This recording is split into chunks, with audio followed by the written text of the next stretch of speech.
Over 150 years ago, First Nations made treaties with the Crown. In exchange for sharing the land with the newcomers, the Crown promised to set aside reserve land for First Nations.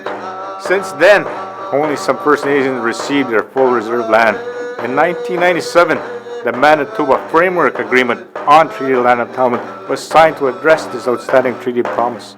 25 years later, we are still waiting for the Crown to keep this promise.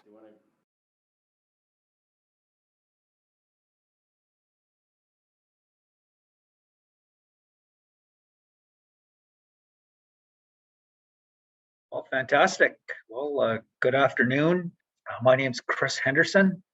I'm the Executive Director of the Treaty Land Entitlement Committee of Manitoba. And I'm very pleased and honored to be providing this virtual presentation to you all might be viewing at this time, particularly during this month of June. And it's been designated as National Indigenous History Month, from what I understand. And it's a very exciting time. And these are exciting times, no doubt. And I'm also very pleased to come and share with you where things stand with regard to the work that I do 25 years after the signing of the Manitoba Framework Agreement on Treaty Land Entitlement. And I'm not sure if you can see this, but this is an actual, the actual, original signed framework agreement, which was signed again on May 29th, 1997.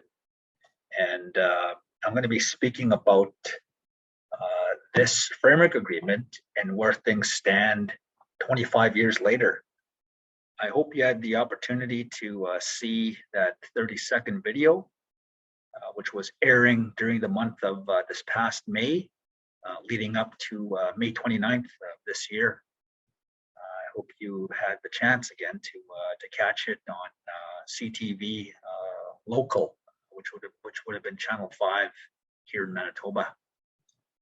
And if you can see my screen, so now the question, which hopefully people would have asked after seeing this video, is what is Treaty Land Entitlement? Treaty Land Entitlement, as these English words suggest, are rooted in the treaties which were made between First Nations and the British Crown. And so today I'm here just to talk about that one aspect of the treaty relationship between First Nations and the Crown. And that's with regard to the promise of providing reserve land to the First Nations. And of course, here in Manitoba, we have several treaties which were made between First Nations and the Crown, starting, of course, with Treaty Number 1, which was signed on August 3rd, 1871. And of course, we also have treaties number 2, 3, 4, 6, and 10. And again, within the historical treaties, among other commitments, the Crown did make a specific pledge or promise to provide reserved land for treaty Indians.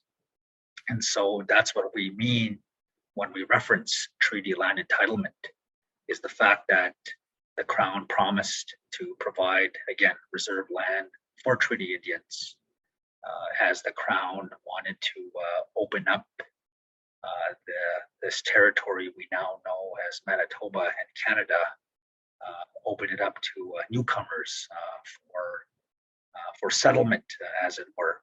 And I'm sure, or I assume, a lot of you that might be watching, hopefully, were able to learn more extensively about this foundational relationship with other speakers who are members of the Speakers Bureau.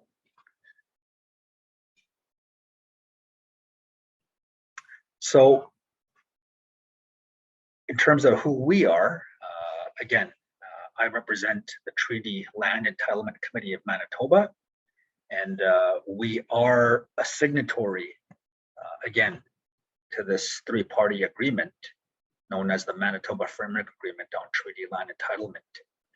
And we represent a total of 21 entitlement First Nations.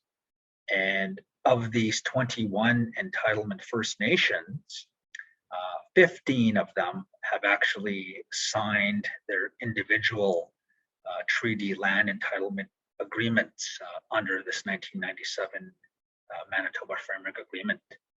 So those 15 First Nations we work directly with in the course of their land selection or land acquisition process. And of course, the end goal is to get these lands set apart as reserve by the Government of Canada. And again, it's to make good on that pledge, which was first made during the signing of their initial treaties, starting in 1871 up into 1910. And for those of you who may want to take a deeper dive to find out about who we are, you could go to our website and you can read a copy of our most recent progress report for this, or for 2021/2022. And you'll actually see on the back a full listing of our 21 member entitlement First Nations. And as you reference this document online, you could even go to the center page or pages of this progress report, and you will see a chart which shows the 15 First Nations that we work with in the implementation of the TLE Framework Agreement. I should point out that of these 21 First Nations, we do have 6 member First Nations who have not signed on to the Framework Agreement. And these 6 First Nations, in referencing this chart in our progress report, they are listed at the bottom of this chart. So you will see 6 of them at the bottom. And so while they still remain members of our committee, they have not signed on to the Framework Agreement. So in their specific cases, they could assert that they still have an outstanding treaty land entitlement claim against the Crown governments. And they have their own reasons for not accepting what was being offered 25 years ago under the Framework Agreement. And certainly we respect their reasons, but that's not the focus of my presentation today. I'm here to focus entirely on where things stand 25 years after the signing of the Framework Agreement. And of course, I'll be touching upon some of the experiences to date of the 15 First Nations that we work with in this process. So our technical office, we do have an implementation secretariat. So we work directly with these First Nations in their efforts to ensure their lands that they select or acquire are set apart as reserve by the Government of Canada. And we are governed by a board of directors. And again, you could see all this detailed information within our progress report. So for those of you watching, if you want to take a deeper dive into the work we do, please visit our website, and you will see and you'll be able to access all this information through our website. So as I said at the outset, starting in 1871, the Crown made treaties with First Nations. And here you can see the treaty medallion on the screen, which is a very important and symbolic representation of the treaty relationship made, again, by the Crown and First Nations.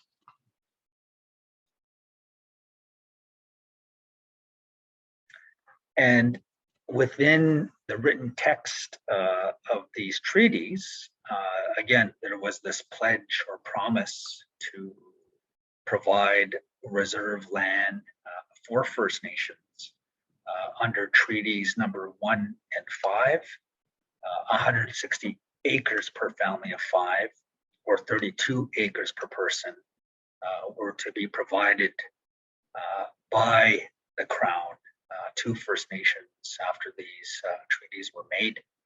In the case of treaties number 3, 4, 6, and 10, the Crown promised to provide reserve land in the amount of 640 acres per family of 5, or 128 acres per person. And how this was done, based on the historical accounts, was that the treaty commissioner would come and count, I guess, the population of the Indian bands of the day, and in some cases, however, not all families were present when the treaty commissioner would come and take this survey of the people of that particular Indian band at that time. And so because of that discrepancy, that's what gave rise to reserve land not being provided in full. So, and then of course that sets the stage for that particular Indian band or First Nation having an outstanding treaty land entitlement claim against the federal Crown. I should also add that some Indian bands or First Nations did receive their full allocation of reserve land. So they received their promise of reserve land from the Crown, and others did not. Another important consideration regarding this promise of reserve land has to do with the population growth of a particular First Nation. So that here in Manitoba has not been tested yet, because the work we do has to do with the federal Crown making good on providing reserve land, or providing, again, the reserve land for this outstanding promise. But with regard to population growth, that has not been tested yet, to my knowledge. So it's going to be very interesting to see how that plays out, perhaps in the next 10, 20, 25 years from now. So again, treaty land entitlement, it is a treaty promise. And as I said earlier, some First Nations received their full allocation of reserve land, and others did not. And I should also point out that when it came to the selection of where a First Nation's main reserve was going to be, in some cases, the First Nations did not have a say in deciding where their main reserve was going to be. Sometimes the treaty commissioner would just unilaterally decide where the main reserve would be.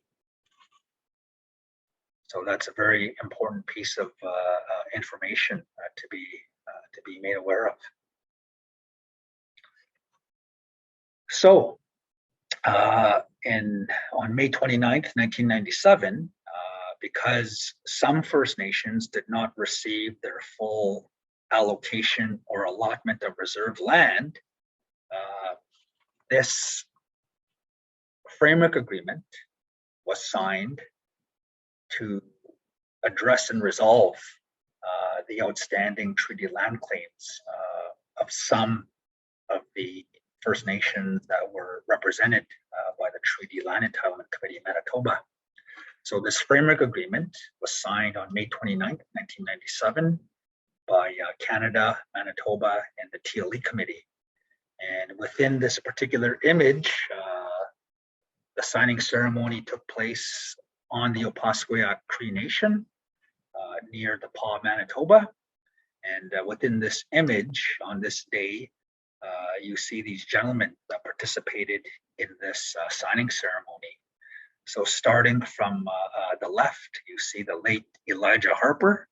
At that time, he was a member of Parliament for the Liberal Party of Canada in the riding of the federal riding of Churchill. And the gentleman next to him is David Newman. And at that time, he was the Minister of Native and Northern Affairs for the province of Manitoba. At that time, the Premier was Gary Filmon. And then the gentleman next to him is Mr. Lloyd Axworthy. And at that time, he was the Minister of Foreign Affairs under the Liberal Party. And the Prime Minister of the day was Jean Chrétien. And the gentleman in the buckskin jacket and the headdress, that is Elder Dennis Whitebird. At that time, he was the chief of the Rolling River First Nation, and he was also the president of the TLE Committee of Manitoba, as well as being the chief negotiator who signed the framework agreement on behalf of the TLE Committee.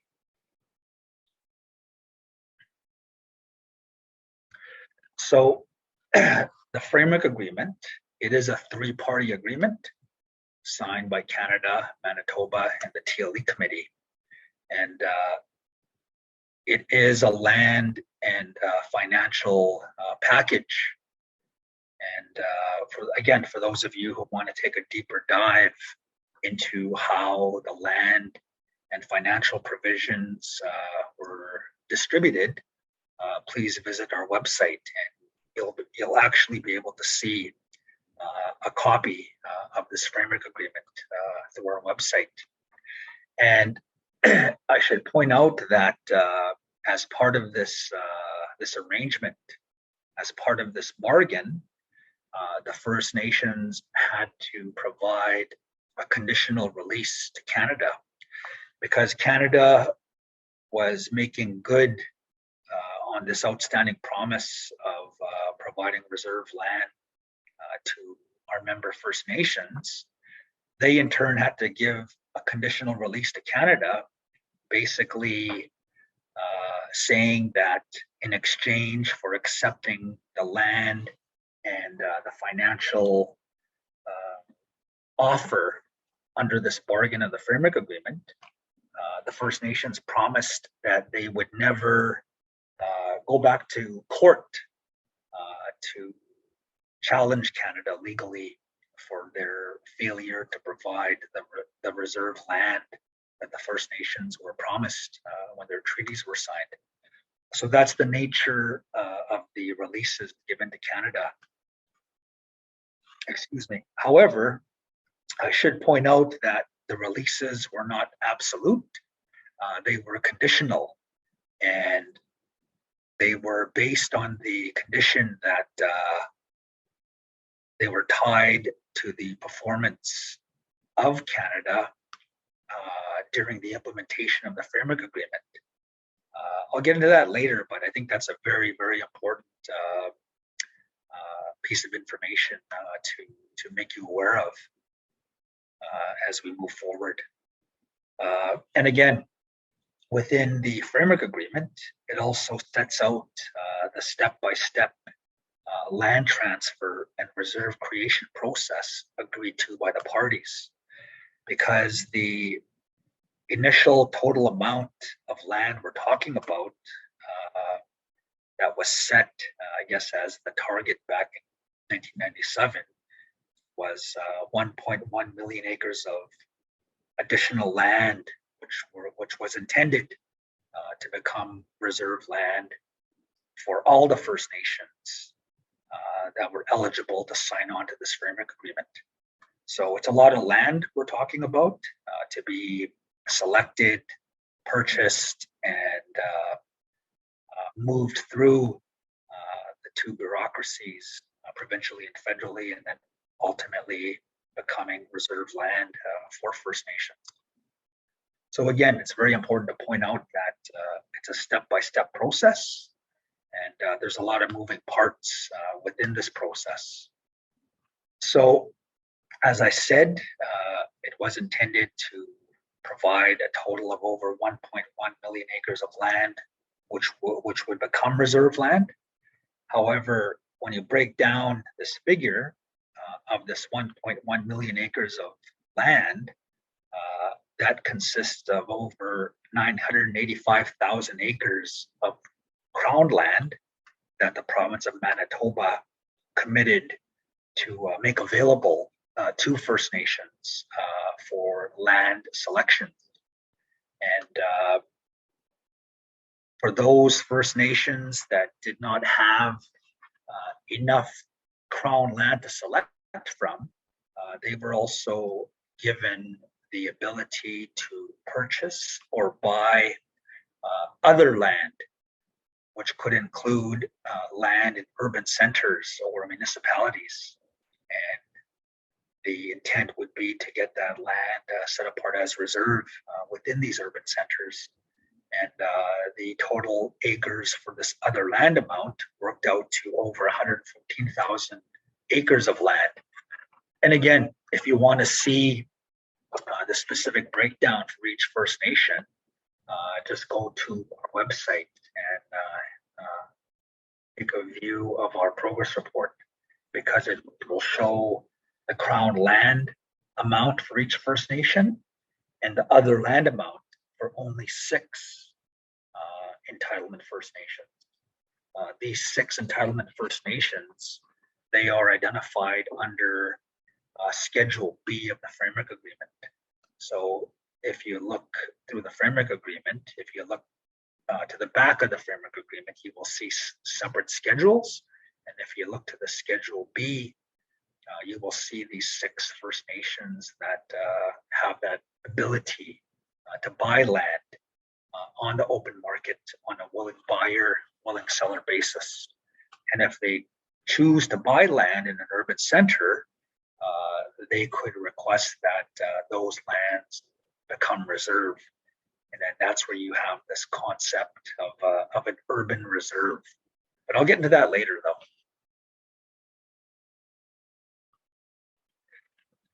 In terms of the financial provisions of this framework agreement, each First Nation that accepted what was being offered under the framework agreement, they were also to receive a federal payment. So the total amount of this federal payment was $26.7 million. And these payments were put into a trust, a TLE trust for each First Nation. And these monies were managed and administered by elected trustees from the First Nation. And again, with respect to those 6 First Nations that have the opportunity to buy land, and it's only the 6, again, listed on Schedule B of the Framework Agreement. In total, these 6 received $24.5 million, and that was distributed to each of them from this amount. So again, that came in the form of a land acquisition payment. In terms of implementation, a total of $8.6 million was provided to the TLE committee after the First Nations signed on to the framework agreement. And another payment came in the form of $8.6 million to help First Nations resolve what we call third-party interests, because it was recognized during the negotiations of the framework agreement that there were other legal interests out on the landscape province-wide. So because it was agreed that no interest could be expropriated or removed from the land, the accommodation that was agreed to was that First Nations would be given dollars from the third-party interest account to help them to try to negotiate and accommodate these third-party interests that might encumber their land selections. And an example of a third-party interest could be a mineral exploration license, a mining claim, or perhaps even a general permit out on the landscape. And so it would be up to the First Nations to try to resolve these interests through negotiations, and they would be provided with financial support to try to resolve these interests, because before Canada sets apart these lands aside as reserve, there has to be no third-party interests on these land selections. They have to be addressed and accommodated as was agreed to under the terms of the Framework Agreement. In addition, there were dollars provided to the TLE committee to cover their negotiation costs, and that came out to $6.3 million. And then finally, $1 million was provided for community approval, meaning that each First Nation, when it came to deciding whether or not to accept what was being offered under the Framework Agreement, they were provided some dollars to engage their citizens with information sessions. And then at the end, the people were asked yes or no if they wanted to accept what was being offered to their First Nation under the Framework Agreement. This Framework Agreement, it sets out the general land selection and acquisition principles that the parties agreed to follow during the land selection and acquisition process that the First Nation were going to embark upon. I guess on this point, I think it's very, very critical to let you know that, as I said earlier, when it came to some of the original reserve lands being designated shortly after the signing of the treaties, in some cases, First Nations did not have a say. They did not have a choice. And because of that, they might have been located in areas which were not desirable for settlement. So now, with this Framework Agreement, First Nations had the opportunity to select choice lands. And I think that's very important to point out. They actually have a choice in deciding which lands they want us to select. And for whatever reason, whether it be for cultural, social, or economic reasons or objectives. The point being is they have a choice this time around. And I think it's very, very, again, very, very critical to point out, because for those of you who speak Anishinaabe-Moan or understand it, the Anishinaabe word for reserve land is Ishkinigan. And my understanding is that that translates into leftover land. So when you hear leftover land, that means it's like no one else wants that land, so we'll give it to First Nations. But in this process, First Nations actually have a choice. They have a choice to make strategic land selections or land acquisitions. So under the Framework Agreement, it also puts in black and white the implementation responsibilities of all the parties in terms of what their commitments are. What they have to do is very important, and it's also a good reminder, because it sets the way, and it also hopefully lays out black and white who has to do what, so there's no uncertainty in terms of the tasks designated to each party. And it also has a built-in dispute resolution process, and this comes in the form of another body, and another internal body known as the Implementation Monitoring Committee, Their mandate is to monitor and facilitate the implementation process of the Framework Agreement. And I should point out that 25 years after the signing of the Framework Agreement, we've had 3 disputes go through the dispute resolution process known as binding arbitration. And for those of you, again, who want to take a deeper dive into finding out more information about the implementation process and of this particular internal committee, they too have their own website. So this body is the Implementation Monitoring Committee, and you can actually access their progress report. And it goes into great detail regarding the various parts of this framework agreement. So it's a very good piece of information. And if you want to take a deeper dive, please go to their website.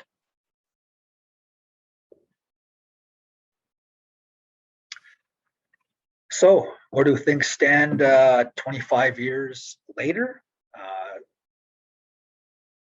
Over 565,000 acres of land has been set aside as reserve by Canada for the 15 entitlement First Nations that have signed on to the Framework Agreement. And as I said earlier, we do have 6 who have not signed on to the Framework Agreement. So therefore, they continue to have an outstanding treaty land entitlement claim against the Crown governments. There is over 105,000 acres of Crown land remaining to be selected by some of these First Nations from the 15 that I referenced. And with respect to those 6 First Nations that have that ability to purchase or buy this other land amount, in total, they have a total amount of over 103,000 acres to purchase. So 25 years after the signing of this framework agreement, we still have a lot of land that has yet to be selected or purchased and ultimately processed with the end goal of these lands becoming set apart as reserve by Canada. So there's still lots of work remaining to be done 25 years after the signing of this framework agreement. So in terms of some of the broad challenges 25 years into this process, it's still a challenge, for Canada to fulfill their obligations set out in the framework agreement, particularly in relation to ensuring they have the resources to get out on the landscape to do physical land surveys, because that is a requirement under the framework agreement, is the fact that they do have to get out and onto the landscape and mark and do line surveys for these Crown land selections. Another challenge, of course, is resolving the issue of third-party interests that exists on these particular land selections.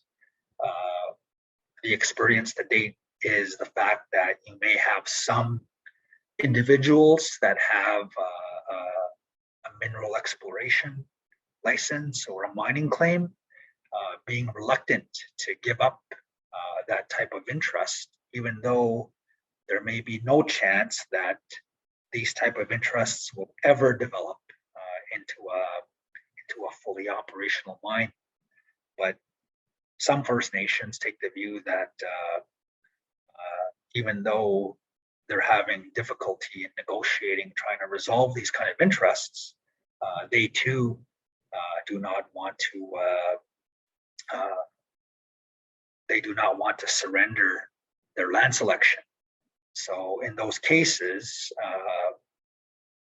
those land selections just become frozen without no resolution. So that becomes an issue or a challenge in ensuring those types of selections that have those kind of challenges not progress in this step-by-step land transfer process. Another challenge, of course, is with regard to First Nations, prioritizing TLE, Treaty Land Entitlement, versus their other day-to-day issues, particularly in the north, in terms of trying to meet the needs of their citizens in the day-to-day issues like housing, education, and healthcare. Those are no doubt challenging issues, and sometimes when these other emerging issues occur, sometimes that means treaty land entitlement is pushed back in the line. So that's a real challenge. It's certainly an understandable one as well. These are just an example of some of the challenges that we face when it comes to implementing the TLE Framework Agreement. So over the years, there has been various political commitments made by the political leaders at that time to try and kickstart and expedite this land conversion process under the Framework Agreement. In particular, in August of 2006, the former Minister of Indian and Northern Affairs Canada, the late Jim Prentice, made a 4-year ministerial commitment to transfer a total of 600,000 acres of land to reserve under all TLE agreements by August of 2010. So that was a very important political commitment that was made, again, by the late Jim Prentice, who unfortunately passed away some years ago. And then a year later, in June of 2007, former Manitoba Premier Gary Dewar promised to make available and transfer 1.2 million acres of Crown land to Canada by June of 2011. And then more recently, in October of 2015, the Liberal Party of Canada committed to completing TLE, Treaty Land Entitlement, within 10 years if they were elected to form government. And that was a written campaign pledge that was made by the president of the Liberal Party of Canada when they were campaigning to form government at that time during the general election of 2015. And specifically, within writing, they did respond to a letter which was sent by the TLE committee. And this is what they stated on October 9th of 2015. And I quote, a Liberal government will fast track treaty land entitlement in Manitoba and work to complete this long overdue process within the next decade. We will ensure that the federal government allocates adequate resources to complete land surveys in a timely manner and cut through red tape to speed up setting TLE lands aside as reserve lands. So that was the written pledge that they provided to the TLE committee back in October of 2015. At this point, maybe what I will do is I'll focus on one part of the TLE implementation process with respect to land acquisitions and the opportunity they represent regarding economic development for some of the First Nations. The image you see here is the image, it's an aerial shot of the Kapyong Barracks out on Route 90 and Grant Avenue. Of course, this is an older aerial shot because if you drive by there these days, you will see that virtually all these buildings have been demolished, and you see nothing but vacant lands. And I think it's also very, very timely that that we're talking about this, because now, as of this month, the Treaty 1 First Nations have been negotiating with the government of Canada to jointly develop these strategic lands for economic development opportunities. However, as part of the process, the First Nations also have to ensure that whatever they develop on the lands, they also have to have the continuation of municipal services provided by the local municipality, and of course, that being the city of Winnipeg. So that would be covered under what we call a municipal development and services agreement. And as of the date of this presentation I'm doing now, it's my understanding that during this month,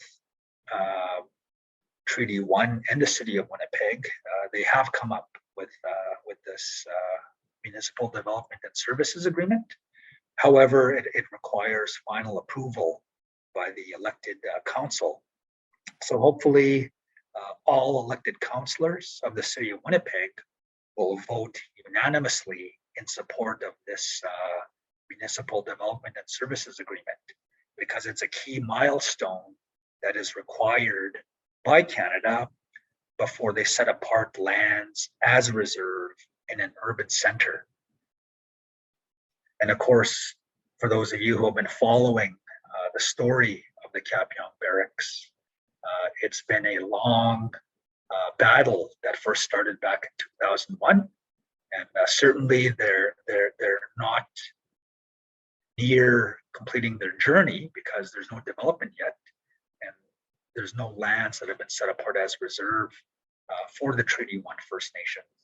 But this dispute all started under the treaty land entitlement process back in 2001, and it actually started with one of the Treaty 1 First Nations, known as the Broken Head Ojibwe Nation. They are signatory to Treaty 1. They are part of the Treaty Number 1 Development Corporation, and they're also part of our committee. They're the only Treaty 1 First Nation that we work with who signed their TLE agreement under the Framework Agreement. So that's very important information to be made aware of.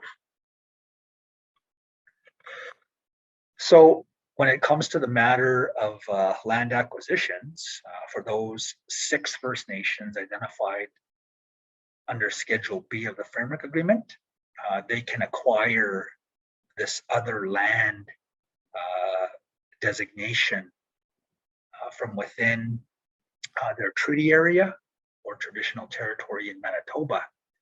However, if they make a land acquisition and they want these lands to be set apart as their reserve, they do have to establish a reasonable social or economic development objective for those acquisitions becoming reserve.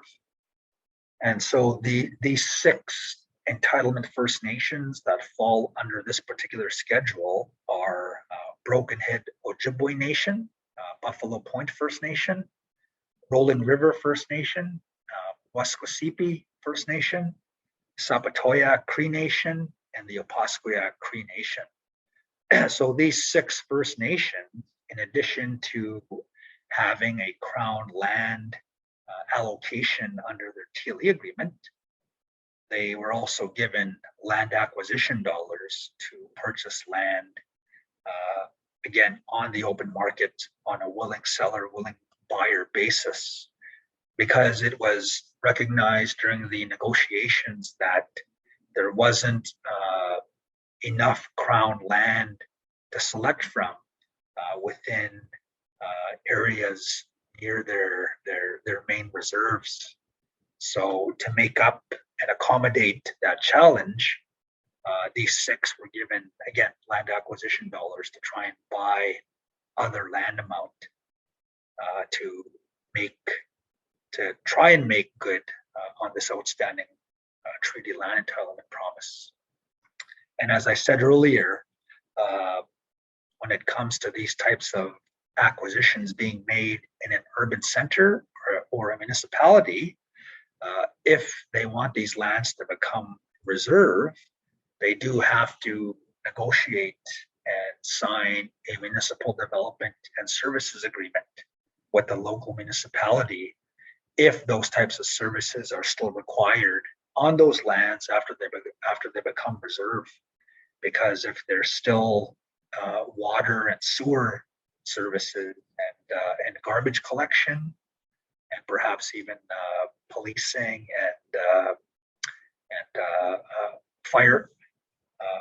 firefighting response services, those would be captured under these types of agreements, because once the lands become set apart as reserve, because of the tax immunity of the First Nation, they would not be paying the tax on that particular parcel to the municipality. So instead, those services would be paid for on a fee-for-service model, captured and agreed to under a municipal development and services agreement.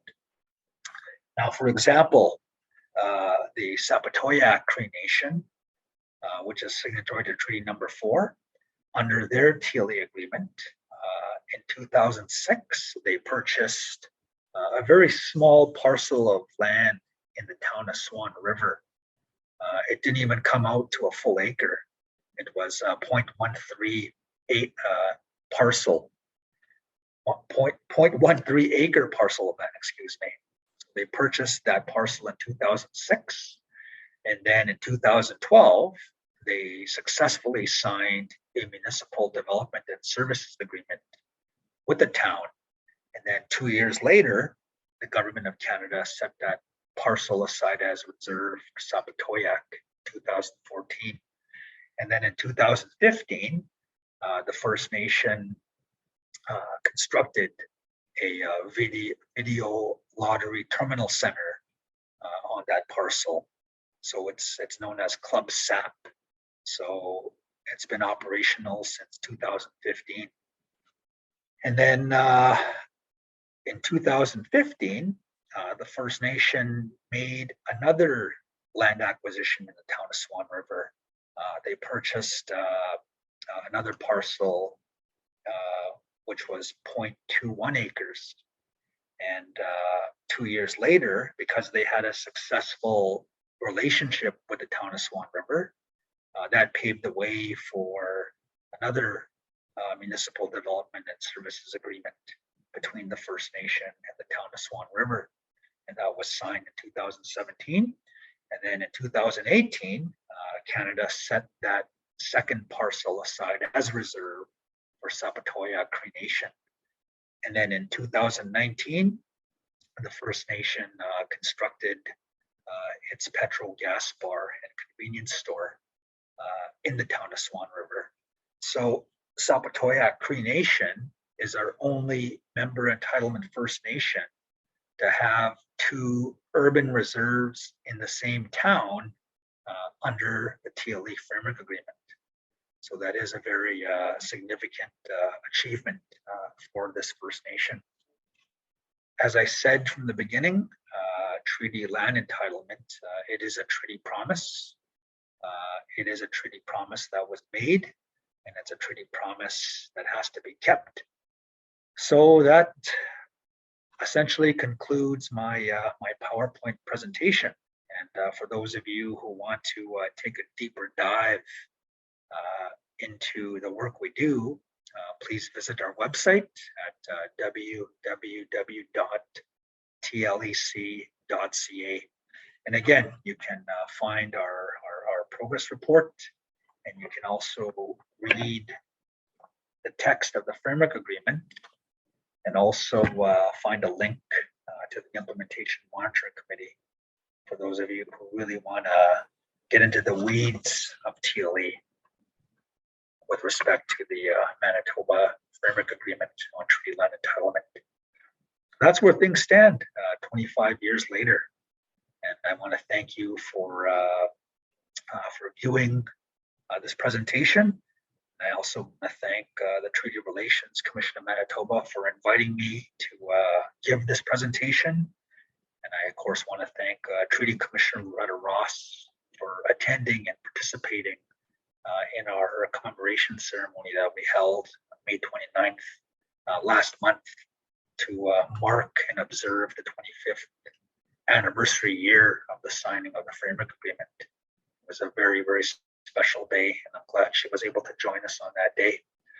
So that does it for me. Once again, Miigwech, Igasani, Nasi Cho, thank you, and I wish you all well. Please stay safe during these times.